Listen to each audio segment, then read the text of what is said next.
Self-awareness is not a buzzword. It's not some feel-good self-help phrase meant to decorate your Instagram feed.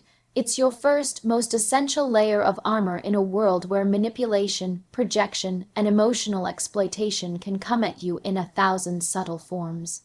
Without it, you become a sponge for toxicity, absorbing energy that isn't yours, carrying emotional burdens that don't belong to you, and engaging in dynamics that deplete you. Self-awareness is how you draw the line between what's happening to you and what's happening within you. And if you don't know the difference, you're stuck. You'll keep blaming them, chasing peace, and repeating the same cycles with different faces. It's easy to point fingers at toxic people. They lied to me. They used me. They manipulated my kindness. And yes, that might be true.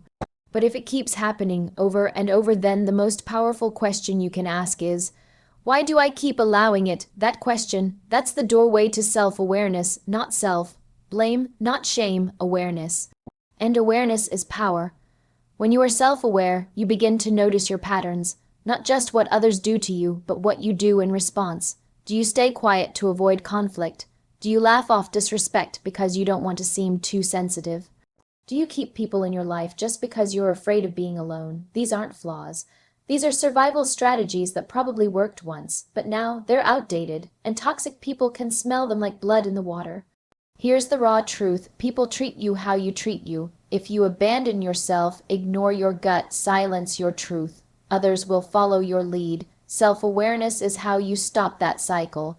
It forces you to pause, to sit with discomfort, and to get radically honest about how you show up. What are you tolerating in the name of love? What are you calling loyalty? That's actually fear. What looks like compassion, but is really self-sacrifice. When you grow self-awareness, you start catching yourself in real time. That tight feeling in your chest when someone crosses a line, you listen to it instead of brushing it off. That voice in your head whispering something's not right, you don't silence it, you lean into it. You ask deeper questions, you stay awake to your own reactions, your own triggers, your own emotional landscape. And yes, it's uncomfortable, sometimes it's painful, because self-awareness doesn't just show you what others are doing to you, it reveals how you've been doing it to yourself. The excuses you've made, the warning signs you ignored, the intuition you dismissed just to keep someone close. But here's the beauty of it. Once you see it, you can change it. Once you realize you've been shrinking yourself to be loved, you can choose to expand instead. Once you understand you've been settling for crumbs, you can start demanding the whole meal. You begin to show up differently. You stop oversharing with people who haven't earned your trust. You start observing more, reacting less. You no longer confuse intensity with intimacy or drama with connection. You learn to sit with loneliness rather than return to chaos just to fill the silence. You get stronger in your no and more grounded in your yes. And you realize that peace isn't found in fixing others. It's found in honoring yourself. Self-awareness gives you clarity, and clarity gives you freedom. You can walk into a room and instantly sense when the energy is off. You can look at someone's actions and know it's not about you, it's about them. You can stop taking things so personally because you're no longer a mirror for their projections. You're no longer trying to rescue people who don't want to be saved. You're no longer attracted to pain just because it feels familiar. Because here's the thing, the more self-aware you are, the more you change your frequency. You stop resonating with dysfunction. It simply doesn't feel like home anymore. You don't chase toxic people, not because you're better than them, but because your nervous system no longer craves that chaos. That's growth. That's healing. That's armor. And when you're armored with awareness, you don't need to raise your voice to be heard. You don't need to over-explain your worth. You just move differently. You walk with alignment. You speak with intention. You live in your truth. And people who thrive on confusion, manipulation, or drama, they can't touch you because you see it now. Stop being a people pleaser. Written without subheadings or a conclusion, and in an emotionally expressive, realistic tone. Stop being a people pleaser. Seriously, stop, not because being kind is wrong, not because helping others is bad, but because when you make a habit of putting everyone else before yourself, you don't look generous, you look like a target. That's hard to hear, isn't it? But people Pleasing is not compassion, it's not selflessness, it's fear wearing a smile, fear of rejection, fear of conflict, fear of being misunderstood, unloved, left behind. So you bend, you overextend, you say yes when your heart screams no. You stay silent when you should speak, and every time you do it, you lose a little piece of yourself. Where did it start? Maybe childhood. Maybe you were taught that love is something you earn. Maybe your worth was measured in obedience or sacrifice. Maybe you learned that keeping the peace meant keeping people happy, even if it meant betraying your own needs. And that became the pattern. You learned to anticipate what others needed before they asked. You learned how to be small, quiet, agreeable, and people praised you for it. You're so sweet, they said. So easygoing, but inside you were burning out, you were hiding, you were shrinking, and the worst part, toxic people love people. Pleasers, they absolutely love them because you're easy to manipulate, easy to guilt trip, easy to control. You'll bend over backwards for crumbs of approval. You'll give second, third, fourth chances because you don't want to be mean. You'll let people cross boundaries you never even knew you had, just to avoid that uncomfortable moment of saying, "This isn't okay with me." You let it slide, you rationalize, you tell yourself they didn't mean it. But they did, and you knew it. But the truth is, people, pleasing doesn't keep you safe, it keeps you stuck. It attracts users, it repels respect, because no one truly respects someone who doesn't respect themselves. That stings, doesn't it? But it's true. When you keep giving and giving, you don't look strong. You look like someone who doesn't believe they deserve more. That's not selfless, that's self-abandonment. And it's not noble, it's exhausting. Start paying attention to how much of your life is driven by the fear of what others might think. How often do you water yourself down to avoid making waves? How many times have you said it's fine when it absolutely wasn't? Do you apologize just for existing too loudly, for asking for help, for having needs? That's not humility, that's conditioning, and it needs to stop. There's a difference between being kind and being a doormat. Real kindness comes from strength, not fear. It comes from a place of wholeness, not emptiness. When you're truly kind, you know how to say no with grace. You know that disappointing someone is not the same as disrespecting them. You understand that your job is not to make everyone comfortable at the expense of your own peace, because guess what? You are allowed to take up space, you are allowed to disagree, you are allowed to prioritize your mental and emotional well-being. That is not selfish, that is healthy, and if someone makes you feel guilty for setting a boundary, that's a clear sign they were benefiting from your lack of one. Read that again. People who love you will respect your boundaries, even if they don't like them. People who just want access to your time, energy, or attention will push back. And when they do, let them go. Let the uncomfortable silence happen. Let them be disappointed. You are not responsible for managing everyone's emotions. You are not responsible for how they interpret your truth. You're not here to be liked by everyone. You're here to be real, and real doesn't always look polite. Real means you sometimes say things people don't want to hear. It means you make choices people don't understand. It means you stop performing and start living, because the moment you stop people pleasing, you start healing. You start attracting people who love you for who you are, not what you can do for them. You start creating relationships based on mutual respect, not silent resentment. People pleasing might feel safe, but it's a cage. You keep everyone else happy while you slowly disappear. Don't do that to yourself. Don't hand your power to people who never asked how you were really doing. You don't need to earn your place in the world by overgiving. You already belong, you already matter, and you deserve relationships where your no is just as valued as your yes. The next time you feel that knee-jerk urge to say yes when you want to scream no, pause, breathe, ask yourself, am I doing this out of love? Or out of fear? Then choose love, even if it means choosing yourself first. Let me know if you'd like the next part in this series. Energy speaks louder than words, written the same way. Energy speaks louder than words, without subheadings or a conclusion, and written in a vivid, emotionally grounded, and realistic tone. Energy never lies. People can say all the right things, put on the perfect smile, mirror your words, and nod at all the right moments. But their energy will always tell you the truth, and the truth, it speaks louder than any carefully crafted sentence. You just have to be willing to feel it. The problem is, most of us are taught to ignore that feeling. We're told to give people the benefit of the doubt, to not judge too quickly, to wait until someone's actions are obvious before we walk away. But by the time the actions are loud, the damage is already done. What if you started listening earlier? What if you trusted that quiet shift in your body when someone enters the room, because your body knows? It always knows. You might laugh at someone's joke, but feel your chest tighten. You might smile in a conversation, but notice your energy drop the second they start talking. You walk away from some people feeling seen, calm, even energized. And then there are others. You leave them and feel drained, confused, irritated, like you need to breathe again. That isn't random. That's not your imagination. That's energy. That's your nervous system responding before your brain can catch up. We're so conditioned to prioritize logic over instinct that we second, guess ourselves constantly. We replay their words, but they said they care. They said they're trying. They said they didn't mean to hurt me. And maybe they did say all that.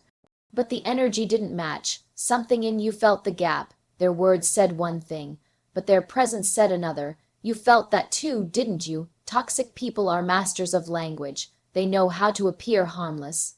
They know how to flatter, how to twist blame, how to give just enough crumbs to keep you hopeful. But energy is hard to fake. You can't disguise what you truly are for long. That's why you need to stop over-explaining what you feel and just trust it. If you walk away from someone consistently feeling smaller, quieter, or more anxious, you don't need more proof. That is the proof. We all have an internal compass, but most of us have been taught to silence it.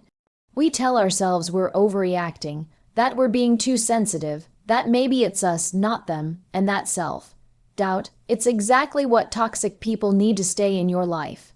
They thrive in the space between your instincts and your ability to act on them.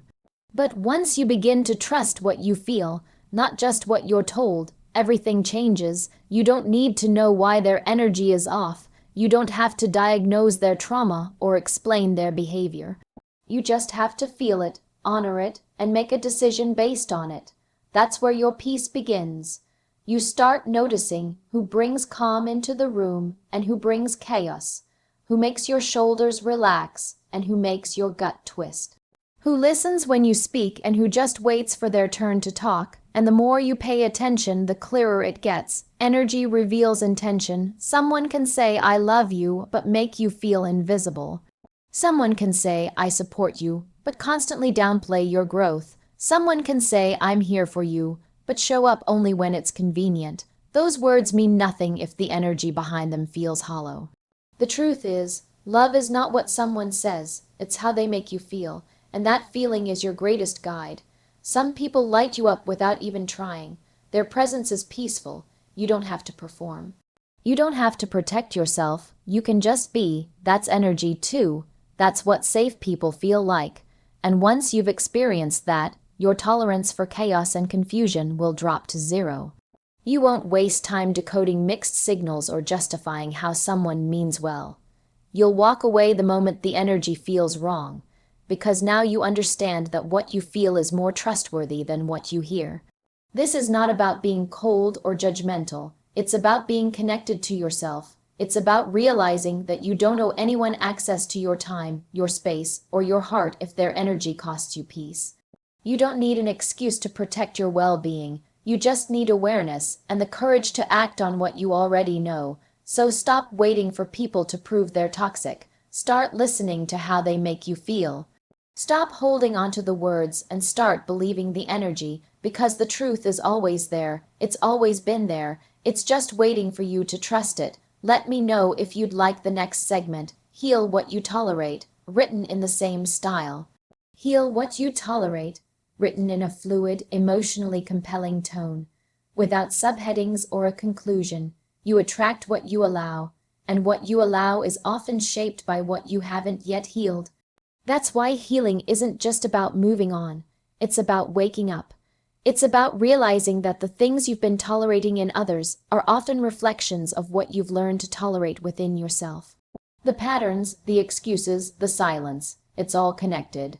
And until you look at those pieces honestly, you will keep inviting pain disguised as love, chaos disguised as connection, and harm disguised as loyalty. You tolerate being spoken to a certain way because somewhere along the line, you got used to the sound of disrespect. You tolerate being ignored, dismissed, or gaslighted because once upon a time, being unseen felt normal. You tolerate relationships where you're doing all the emotional heavy lifting because maybe, deep down, you were taught that love is supposed to be earned through sacrifice. But that's not love, that's survival. The things we tolerate aren't just inconveniences. They are symptoms, and those symptoms are trying to tell you something. They're asking you to pause, to reflect, to dig a little deeper. Why do you let people cross lines? Why do you keep forgiving behavior that chips away at your self-worth? Why does silence feel safer than confrontation, even when your soul is screaming for justice? These aren't just personality quirks. These are survival adaptations, and they come with a cost. When you don't heal, you normalize dysfunction. You convince yourself that it's not that bad. You make excuses for other people's behavior. They're just stressed. They didn't mean it. Maybe I'm being too sensitive. But deep down, you feel it. You feel the discomfort in your body every time someone takes advantage of your kindness. You feel the ache in your chest when your boundaries are ignored. You feel the growing resentment, the quiet grief of watching yourself disappear in relationships that only survive because you keep tolerating what you should be walking away from. Healing is hard because it forces you to face the truth about your role in the story. Not in a way that blames you, but in a way that empowers you. It asks, what have you been accepting in others because you haven't fully accepted yourself? It challenges the belief that love has to hurt, that loyalty means losing yourself, that being chosen means staying no matter the cost. The moment you begin to heal, your tolerance starts to shift. You no longer laugh off disrespect. You don't sit in rooms where your presence is ignored. You stop chasing people who only reach for you when it benefits them. And it's not because you've become cold or bitter.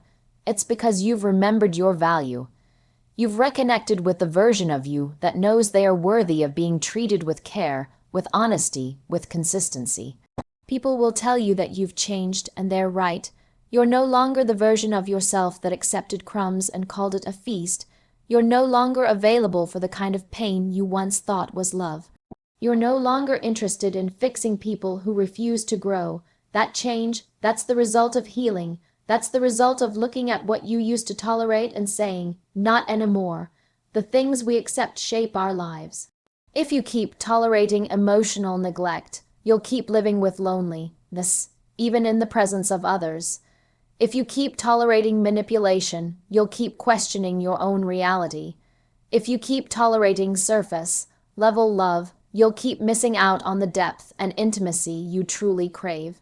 But the beautiful, powerful truth is, you can change what you attract by changing what you accept. You don't need to explain your healing to anyone. You don't need to defend your boundaries or justify your growth. The only thing you owe yourself is honesty, radical honesty, the kind that makes you sit with your discomfort and say, this is no longer enough for me, and then back it up with action. You've tolerated enough. The tiredness in your spirit isn't random. It's the cost of pretending you're okay with things that are quietly breaking you. So start choosing yourself, not in a selfish way, but in a sacred way. Start listening to what your pain has been trying to teach you. Start walking away from what wounds you, even if it once felt like home. You don't heal by changing other people. You heal by changing what you let them do to you. Let me know if you'd like to continue with Boundaries Are Your Power next. Boundaries Are Your Power, written in a compelling, emotional, and grounded tone, without subheadings or conclusion. Boundaries are not walls, they are bridges, to peace, to clarity, to self-respect. They are not a punishment for others, but a profound act of self-care for yourself. They are the invisible lines that say, this is where I end and you begin, and without them, everything in your life starts to blur. Your energy drains, your voice gets quiet, Your needs fall to the bottom of the list, and suddenly you don't recognize yourself anymore. That's what happens when you live without boundaries. You become everything to everyone and nothing to yourself. People often mistake boundaries for coldness. They assume saying no means you're unkind, that prioritizing your time means you're selfish. But the truth is, boundaries are the highest form of respect, both for yourself and for others. When you have boundaries, you stop resenting people, you stop pretending, you stop showing up out of obligation and start showing up with intention. That changes everything. Because when you stop betraying yourself to keep others comfortable, you stop bleeding out your worth to buy their approval. You don't need to explain your boundaries to everyone. You don't need a 10-step reason for why you're unavailable, not answering that call, not engaging in that drama, or not allowing that behavior anymore. No is a complete sentence. That doesn't work for me is enough. The people who truly care about you will understand. The ones who don't, they were never really interested in honoring your needs. They were just benefiting from your silence. It's not your job to manage how others feel about your boundaries. It's your job to honor them, even when it's uncomfortable, because yes, it will be uncomfortable, especially if you've spent years pleasing, shifting, or trying to keep the peace at the cost of your own inner chaos. The first time you set a boundary, you will feel guilt. You will feel fear, but those feelings are not signs that you're doing something wrong. They're signs that you're doing something different, and different is where growth lies. Boundaries will reveal people's true intentions. Some will respect your line and step back with grace. Others will push harder, test your limits, try to guilt you, shame you, or paint you as the villain. Let them reveal themselves. Anyone who punishes you for protecting your peace is someone who was never safe for your spirit in the first place. You are not here to be convenient. You are here to be whole. You don't have to wait for things to fall apart to set a boundary. You don't need to be on the edge of burnout, betrayal, or emotional collapse. You can set a boundary simply because you are allowed to protect your energy. You are allowed to choose what you will and won't participate in. You are allowed to say, "This doesn't feel good and I'm stepping back." That's not drama, that's maturity, that's power. The people who matter will adjust. Real love adapts, real respect expands. The ones meant for you will not leave because you chose to respect yourself. In fact, they'll come closer because now there is trust, there is clarity. They don't have to guess what you need. You've shown them, and in doing that, you give them permission to do the same. Boundaries are also how you teach the world how to treat you. If you allow disrespect, it becomes the norm. If you say nothing when your needs are ignored, silence becomes your signature. But when you draw the line, calmly, clearly, consistently, you shift the dynamic. You stop participating in your own mistreatment. You stop apologizing for existing, and slowly, you start standing in the truth of who you are.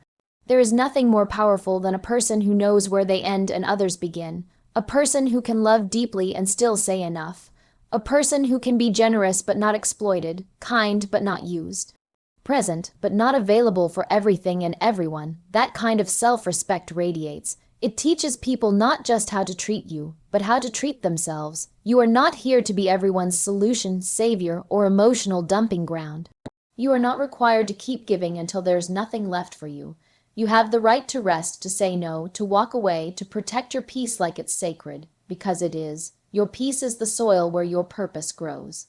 And if you keep letting people trample it, you'll never know what could have bloomed. So let them adjust. Let them leave.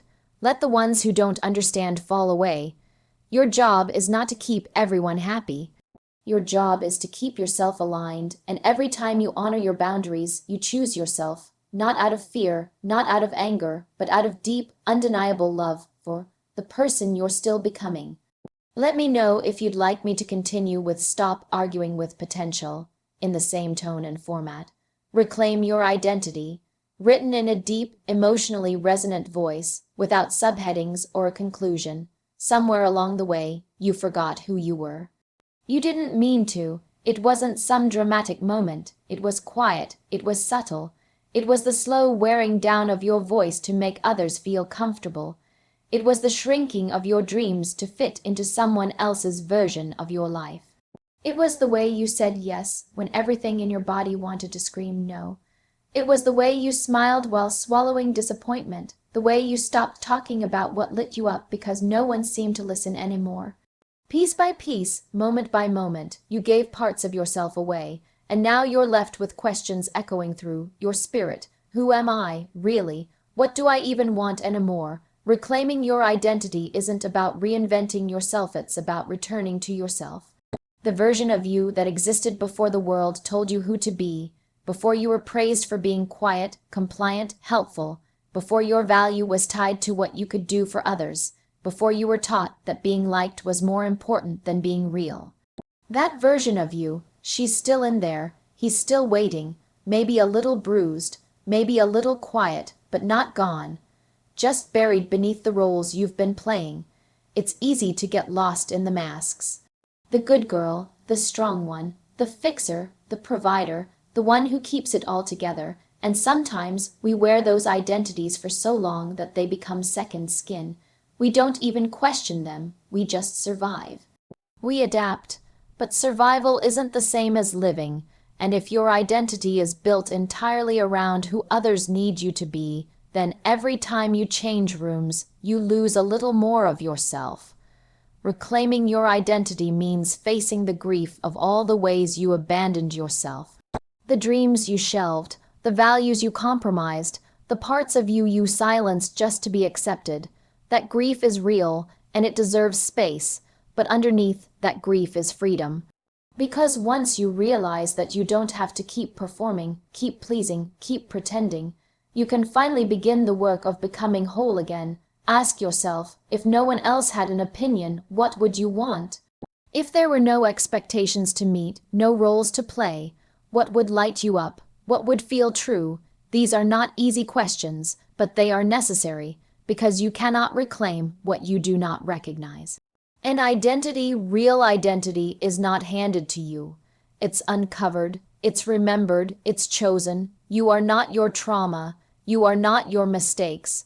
You are not your parents' fears or society's labels or your partner's projections. You are not what happened to you. You are who you choose to be in spite of it. And when you stop living reactively, bouncing from one obligation to the next, one expectation to the next, you begin to hear your own voice again. In that voice, that's your truth, that's your compass, that's your power. There's a quiet revolution that happens when you decide to live as yourself. People might not like it. Some may push back. They're used to the version of you that bent, that yielded, that disappeared to keep the peace. But peace that costs your identity isn't peace, it's bondage. So let them be uncomfortable. Let them adjust or not. Either way, your job is not to manage their reactions. Your job is to honor your truth. Reclaiming your identity means walking differently, speaking differently, making decisions from a place of alignment, not fear. It means getting to know your own boundaries, your preferences, your voice, not the one you use to keep others happy, but the one that reflects your soul. And at first, it may feel foreign, like wearing clothes that don't quite fit. But eventually, the more you step into who you are, the more everything else starts to make sense. The right people will find you, not the version you created to survive, but the real you. The one who is messy, evolving, honest, and whole. And when that happens, connection feels different. It feels nourishing, not draining. It feels safe, not performative. You'll finally stop feeling like you have to earn love, and instead, you'll experience what it's like to be loved for simply existing. You were never meant to live in fragments. You were never meant to perform for love or shrink for safety. You are meant to take up space, to speak with clarity, to walk in truth, to live as you, and reclaiming your identity isn't a one-time decision.